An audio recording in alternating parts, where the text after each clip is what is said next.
बिस्मिल्लाहिर्रहमानिर्रहीम अस्सलाम वालेकुम। आज मैं आपके लिए भिंडियों की रेसिपी लाई हूँ। मेरे चैनल पर भिंडियों की रेसिपी पहले भी है, लेकिन थोड़े डिफरेंट तरीके से इसको बनाऊंगी और इतने आसान तरीके से बनाऊंगी कि 15 से 20 मिनट भी नहीं लगते होंगे पूरे, और भिंडियाँ हमारी बिल्कुल रेडी हो जाती हैं। जिन लोगों को लगता है कि भिंडियाँ बहुत मुश्किल हैं, बहुत इनका टाइम लेती हैं, तो ये गलत सोच है। तो चले फटाफट से इस रेसिपी को स्टार्ट करते हैं।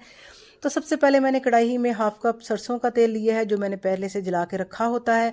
तो अगर आप कुकिंग ऑयल जो भी आप इस्तेमाल करना चाहें कर सकते हैं, लेकिन सरसों के तेल में बनाएंगे सब्जियां वगैरह तो बहुत ही डिफरेंट इनका फ्लेवर आता है।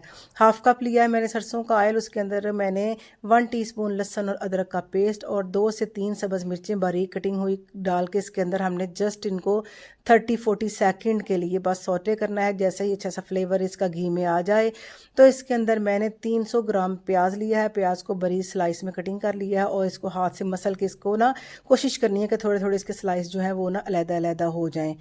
तो हमने मीडियम आंच के ऊपर प्याज को भी बस सोते करना है, ताकि ये क्वांटिटी में कम हो जाए और एक्स्ट्रा पानी जो है जो इसका वो रिमूव हो जाए। तो इसका भी हमने कलर वगैरह कोई चेंज नहीं करना। ये देखें 3 से 4 मिनट लगे हैं, तो ये बड़े अच्छे से, इससे ज़्यादा भी टाइम लग सकता है, ज़रूरी नहीं कि 3-4 मिनट ही लगे, लेकिन हमने सिर्फ इनको सोते करना है। और जैसे ही बिल्कुल लाइट सा भी कलर आना स्टार्ट भी नहीं हुआ, तो हमने इधर ही इनको स्टॉप कर देना है। और साथ ही 300 ग्राम मैंने भिंडी ली है। भिंडी को भी मैंने अच्छे से धो के और दरमियाना साइज़ में इसको कटिंग कर ली है। और भिंडी को आप ध्यान से काटा करें, इसके अंदर अगर सुंडी वगैरह हो तो वो पता नहीं चलता, लेकिन बड़े ध्यान से कटिंग करें फिर पता चलता है। तो अच्छे से इसकी आपने सफाई कर लेनी है। 300 ग्राम भिंडी भी हमने इसके अंदर डाल के मीडियम आंच के ऊपर दोनों से वेल कंबाइन इनको 4 से 5 मिनट के लिए मीडियम आंच के ऊपर हमने इसको ना फ्राई कर लेना है, ताकि भिंडी भी जो है वो क्वांटिटी में थोड़ी कम हो जाए और इसका भी जो एक्स्ट्रा पानी वगैरह है वो अच्छे से हो जाए ख़त्म, और ये फ्राई भी थोड़ी सी हो जाए। इसको बिल्कुल पकाना नहीं, ना ही इसका हमने कलर चेंज करना है। बाज़ लोग जो होते हैं ग्रीन में इसको बहुत ज़्यादा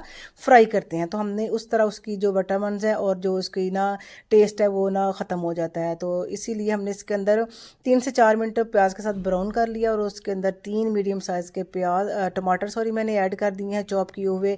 हाफ टी स्पून हल्दी का और 1/4 टेबल स्पून मैंने इसके अंदर ऐड किया है नमक का, वो भी इसके साथ ऐड कर लिया। नमक अपनी पसंद के मुताबिक ऐड कीजिएगा। 1 टीस्पून इसके अंदर धनिया पाउडर का मैंने ऐड कर दिया है।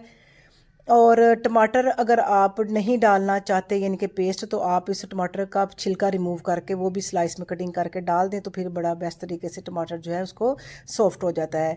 1 टीस्पून मैंने इसके अंदर लाल मिर्च पाउडर का ऐड किया है और हाफ़ टी स्पून इसके अंदर ज़ीरा पाउडर मैंने ऐड किया है। आप ज़ीरा पाउडर की बजाय सफ़ेद ज़ीरे का साबुत का भी इस्तेमाल कर सकते हैं, लेकिन ज़ीरा पाउडर अगर दरदरा आप डालेंगे ना भुना और कुटा हुआ, तो फिर उसका टेस्ट डिफरेंट तरीके से आता है। तो तमाम मसालों को मिलाने के बाद भी मीडियम आंच के ऊपर हमने अच्छे से 1 से 2 मिनट इनको अच्छे से मिक्स कर लेना है, ताकि मसाले जो है अच्छे से भिंडी जो है अब्जॉर्ब कर ले। और इसके साथ ही मैंने ना हाफ़ टी स्पून अजवाइन का लिया है। भिंडी क्योंकि डाइजेशन में थोड़ा मसला पैदा करती है और पेट में ब्लोटिंग गैस वगैरह का मसला भी अक्सरियत लोगों को हो जाता है, तो अगर आप अजवाइन ऐड करेंगे तो फिर आपका ये मसला भी हल हो जाएगा। और 3 से 4 टेबल स्पून मैंने फेंटा हुआ दही भी इसके अंदर ऐड किया है। और अजवाइन और दही भी डालने के बाद इसको हमने अच्छे से मिक्स कर लेना है। तो मिक्स करने के बाद हमने इसको ढक्कन लगा के 4 से 5 मिनट लो फ्लेम के ऊपर रखना है, ताकि मसाले आपस में रच बस जाएं और भिंडी भी अच्छे से सॉफ्ट हो जाए और अच्छा सा फ्लेवर इनका ना निकल आए। तो 4 से 5 मिनट के बाद ये देखें, अभी इसके अंदर हल्का सा पानी है, हमने इसको रिमूव कर लेना है। इसको खुश्क कर लिया है और बिल्कुल रेडी है हमारी भिंडी। 15 से 20 मिनट भी लगे नहीं होंगे, इससे भी कम टाइम लगा होगा अगर आपने प्याज और भिंडी को पहले से ही काट के रख लिया है। तो इसको अब डिश आउट करते हैं। अगर आप रेसिपी देखते देखते यहाँ पर पहुँच ही गए हैं, तो आपका प्यार और मोहब्बत है कि आप अगर वीडियो अच्छी लगे तो लाइक भी किया करें और प्यारे प्यारे कमेंट भी किया करें।